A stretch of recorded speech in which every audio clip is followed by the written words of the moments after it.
Star સ્થાપના થઈ તો 7 સ્ટાર જ નામ કેવી રીતે આપ્યું તમે, કે 7 સ્ટાર જ નામ આપ્યું તમે? શરૂઆત કરી તમે ભૂખ્યાને ભોજન આપવાનું, એમને કીટ આપવાની, પછી ધીરે ધીરે તમે જે લોકો રાહ ચાલતા લોકો છે તમે એમને પકડ્યા, જે લોકો રાહ ચાલતા લોકો છે જેમાં લોકો અમુક મેન્ટલ બી હોય છે તમે એમને બી સેવા કાર્ય પૂરી કરો છો, મતલબ એમનામાં તમે સુધાર લાવો છો.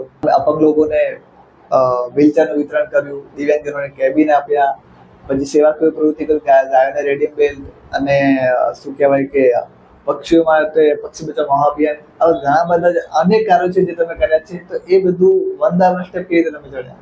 સેવા કાર્ય એક એવી વસ્તુ છે કે આપણે એ કોઈને બતાવવા માટે નથી કરતા. ઓકે. ને જેટલા સુધી એ સેવા કાર્યથી તમારા દિલને સુકૂન નહીં મળે ને તમે લોકોને બતાવવા કરશો તો એ ક્યારે સફળ નહીં થાય. કોઈ બી સેવા કાર્ય કરતા એમાં જે બી ખર્ચ થતો એની અમે સોલ્જરી કરતા, પણ ધીરે ધીરે કેવું બન્યું કે અમુક મિત્રો કેપેબલ હતા ને અમુક મિત્રો નતા, તો પછી જ્યારે સોલ્જરીનો પાર્ટ આવે એટલે અમુક મિત્રો પીછેહટ કરતા. તો પછી અમને ત્યાંથી વિચાર આવ્યો કે એવો કયો આઈડિયા ઉપયોગ કરીએ કે જેથી પેમેન્ટ પણ આવે લોકો માટે અને એમની જિંદગીમાં બદલાવ પણ આવે.